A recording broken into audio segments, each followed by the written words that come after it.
ఏంటా నత్తనడగా ప్లేట్లన్నీ కడిగి రెడీ చేయి. రాగి ఏంటిదంతా క్లీన్ చేసి తొందరగా. ఈ బిందెస్కెళ్ళి లేపో. హలో దుబాయ్ ఫ్లైట్ ఎక్కే వరకు నువ్వు ఈ చాకరీ చేయాల్సిందే. హైదరాబాద్ వచ్చావు, ఇక్కడ నుంచి వెనకాల ముందుకెళ్ళి దారి కనపడలేదు. డిప్రెస్ అవు గ్రామ్ కి హైదరాబాద్ లోనే ఉన్నాడు కదా, కనపడగానే దారి చూపిస్తాడు. దారి మీరు వెళ్ళగానే తలా 2 పెట్రోల్ బాయిల్ ఇచ్చేస్తారా, తోడుకోవడమే 2 కొబ్బరి బొండాలు కొట్టు. నిజమా సార్? ఇలా కదా మఫ్లియా. ఇదిగో రీసెంట్ గా రామకృష్ణ గ్యాంగ్ పంపించా, తోడుకోలేక చేతుల్లో పెడుతున్నాడు ఫోను. కరెక్టే సార్. ఇదిగో నాకు డబ్బు ముఖ్యం కాదయ్యా, రిలేషన్షిప్ ముఖ్యం. జనరల్ గా అయితే 1,00,000 రూపాయలు తీసుకుంటా, కానీ మనం మున్నా మొహం చూసి 75,000కే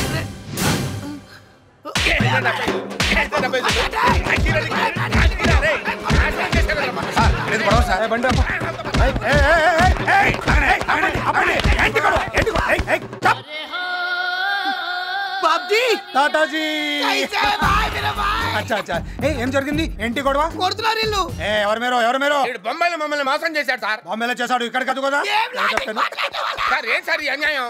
ఏంట్రా ఎక్కువ మాట్లాడుతున్నావు? నేనంటూ చెప్పడం వాళ్ళకి పోలీసులు కూడా అలా చేస్తే మనం ఎవరికి చెప్పుకుంటాం? సినిమా ఫోటో ఎక్కడ ఉందండి? వీడు కూడా మాలాగా మోసపోయాడు సార్. అవును, వీడు మీకు తెలుసా? తెలుసానా? నాకు తెలుసు, మా సిఐ గాడికి బాగా తెలుసు. మీరేం వర్రీ అవ్వకండి, ఆడికి అప్పడమే. హలో బాబ్జీ, సీను, దుబాయ్ సీను. చెప్పండి బాబు. ఏంటమ్మా తాతాజీగా వదిలేసావంట? మాకు కొన్ని బిజినెస్ ట్రాన్సాక్షన్స్ ఉన్నాయి. బంగారం లాంటి ఉద్యోగం పెట్టుకుని ఆ కంత్రి గారితో బిజినెస్ ఏంట్రా నీక? సరిగ్గా 1/2 గంటలో తాతాజీ గారిని నాకు అప్ చెప్పాలి. కుదరదు. అయితే నీకు అప్పడమే. అంటే నా ఉద్దేశం 6 గంటలు కుదరదు బాబు, గంట పడుతుంది. తాతాజీ ఇదే ఇల్లు. ఎంతమంది ఉంటారు? 5గురు. Lucky number. ఇదిగో నువ్వు ఇంత బిజినెస్ ఇచ్చావు కాబట్టి దాంట్లో 50% నీకు ఇస్తా.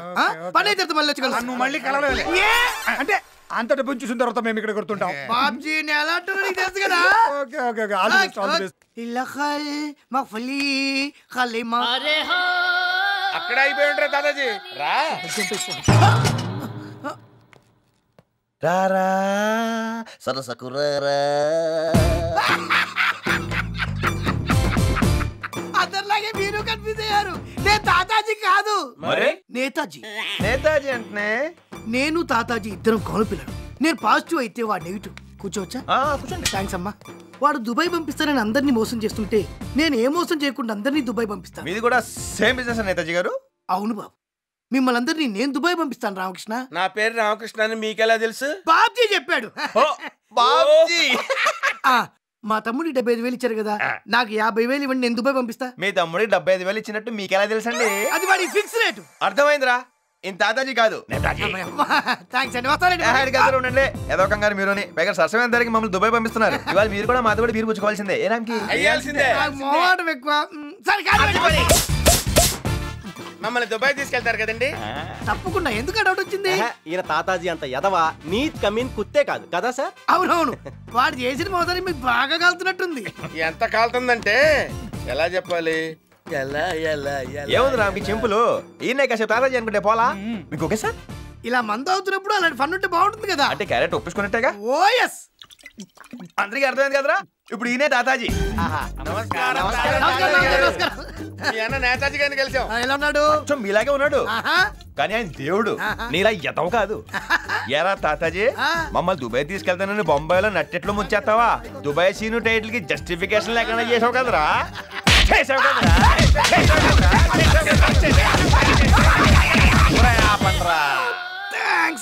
నేతాజీ గారి దయ వల్ల తాతాజీ మీద కసి తీర్చుకున్నాం. తాతాజీ కోట అయిపోయింది, మరి నేతాజీ కోట ఆడేం చేశాడు? తాతాజీ అన్న అబద్ధం ఆడాడు. కంగారు పడగలను నేతాజీ, మమ్మల్ని దుబాయ్ తీసుకెళ్తున్నారు కదా, అందుకే మీకు అభిషేకం చేస్తాం. అభిషేకమా? అభిషేకం అంటే ఇప్పుడు మిల్క్ దొరకడం కష్టం నానా. జరిగేది పాలాభిషేకం కాదు. మరి నేతాజీ ఫీల్ చేస్తున్నాడు. లేకుండా పోస్తున్నారు. అమ్మాయ్యా, అభిషేకం అయిపోయింది. బాగా జరిగింది కదా రామ్కి? సూపర్ గా జరిగింది. ఏమన్నా బయలుదేరినా? బయలుదేరండి, మీదే ఆలస్యం. ఎక్కడో కొడుతుంది సీనా. అబ్బే కొట్టే బలం లేదు నేతాజీ, మీరు బయలుదేరని చెప్తాను. ఖాయమేగా. తాగే మందు మీద పోసారు బురిడి. తాతాజీ తాతాజీ అంటే నువ్వు తిరిగావేంట్రా? ఇప్పటిదాకా క్యారెక్టర్ చేశాను కదా, ఇన్వాల్వ్ అయిపోయి ఇప్పుడు ఈ ఫైర్ నిన్ను వెంటాడుతుంది. ఒకే ఒకటి సినిమాలో అర్జున్లా తప్పించుకుంటావో, పొట్టోడవటం మూలంగా పరిగెత్తలేక దానికి ఆహుతి అయిపోతావో ఆలోచించుకో. పరిగెత్తరా పొట్టోడా. ముందు అర్జునే పట్టుకుంటాను.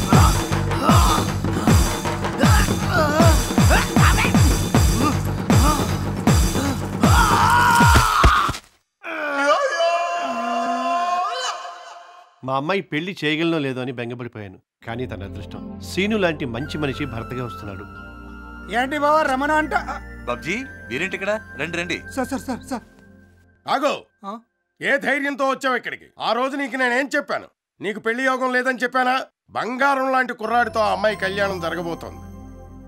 ఈ 929 శాస్త్రీయ అస్ట్రాలజీ అంటే అక్షరం పొల్లుబోదు. శంషేర్. మా బాబ్జీ మీకు ముందే తెలుసా? మా మధుకి మేనమామ వరుస అవుతాడండి.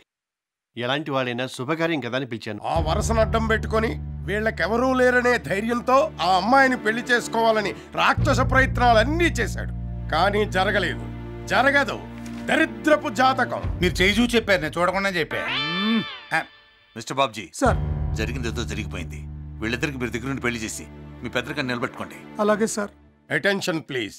ముహూర్తం అనౌన్స్ చేస్తున్నాను. స్వస్తి శ్రీ చాంద్రమాన బహుళ పంచమి శుక్రవారం ఉదయం 5:40 దివ్యమైన ముహూర్తం. అయిపోయింది, అంతా అయిపోయింది. ఇప్పుడు ఏం చేయాలి? మీరేం చేయలేరు. వాళ్ళ పెళ్లికి పందిరేయడం తప్ప. ఇంకా ఎదవేషాలు వేశారనుకోండి, పేపర్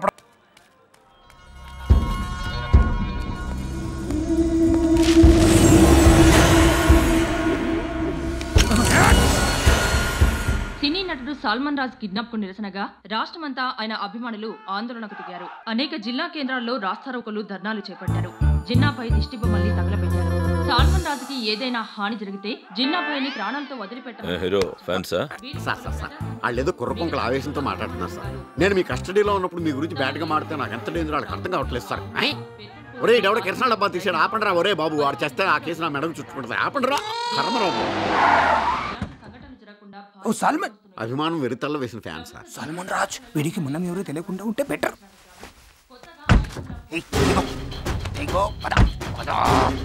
చిన్నబాయ్ ఎవడి ముసుగు పోలీసు మొహం తిప్పుకుంటున్నాడేంటి? భయపడకు, నీతో నా పని అయిపోయింది. హ్యాపీగా తిను. సారీయా.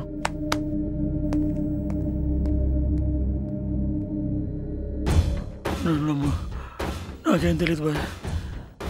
నువ్వు చంపేస్తాను భయంతో పారిపోయాను బాయ్. వాడు ఎందుకు అలా చేశాడు నాకు తెలియదు చిన్న బాయ్. చెప్పు కాదర్, నిజంగా నాకు తెలియదు బాయ్. సినిమాల్లో కూడా ఎంత వైలెన్స్ ఉండదు. పోలీసు కూడా ఇంటి దగ్గర నుండి చేస్తున్నాడు ఎవడీడు. వద్దు, నేను కలిసి కూర్చోపోయినా చిన్న బాయ్. చెప్పద్దు.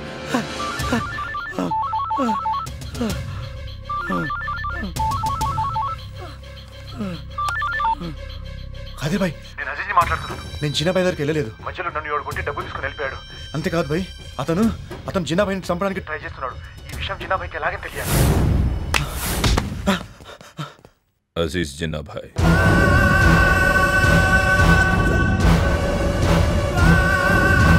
వాడెక్కడా? అజీజ్ నిన్నే అడిగేది, వాడెక్కడా? ఇక్కడే ఉన్నాన్రా నా కొడక. సలా నా తమ్ముడిని చంపుతావురా? నిన్ను అంతకంటే దారుణంగా చంపుతాను. నువ్వు నా ఫ్రెండ్ని, నా చెల్లిని చంపింది ఎంత నిజమో, నువ్వు నా చేతిలో చచ్చేది కూడా అంతే నిజం. ఫిక్స్ అయిపో. నువ్వు ఎవరితో మాట్లాడుతున్నావో తెలుసా? సైతాన్తో. నువ్వు మగాడివైతే, నువ్వు నీ తమ్ముడు పుట్టింది ఒక్కరికి అయితే, నేనెక్కడున్నానో చెబుతారా? లేదా నువ్వు ఎక్కడున్నావో చెప్పు, వస్తా. అప్పడం అయిపోద్ది. ఏమైంది చిన్నబాయ్? నాకంటే ఎక్కువగా వాడి నన్ను చంపాలని తొందరపడుతున్నాడు. వాడిక్కడికి రావడానికైనా మనం అక్కడికి వెళ్ళడానికైనా రెడీ అని ఛాలెంజ్ చేస్తున్నాడు. మరి ఇంకే రమణ్ చెప్పొచ్చుగా. వాడొక్క ఫోన్ చేసి పోలీసులు చెప్తే మొత్తం ఫినిష్ అయిపోతాం. వాడెవడో ఎక్కడుంటాడో ఐడెంటిఫై చేయాలి. అప్పడం అయిపోతుందంట. ఏమన్నాడు? ఏమన్నాడు ఒకసారి చెప్పండి ప్లీజ్. అప్పడం అయిపోతుందంట. మీరు వెతుకుతుంది వీడినేనా? డీసీపీ, నా తమ్ముడిని చంపింది ఎవరూ కాదు, నీ బావమర్తి సీను. సల్మాన్ రాజు బతికుండాలంటే నువ్వు రికవర్ చేసుకున్న నా డబ్బు నీ బావమర్దికి ఇచ్చి పంపించు. ఎక్కడికి రావాలో ఎలా రావాలో నేను చెప్తాను. హలో హలో ఏంటి సార్ మీరు కూడా మా డైరెక్టర్ ప్రసాద్ గాళ్ళకి ఆలోచిస్తారు? ఆ సీన్ ఉన్న నా బ్రదర్ బంధువు నా కోసం రావడానికి. వాడు వస్తాడు, నీ కోసం కాదు, నా కోసం.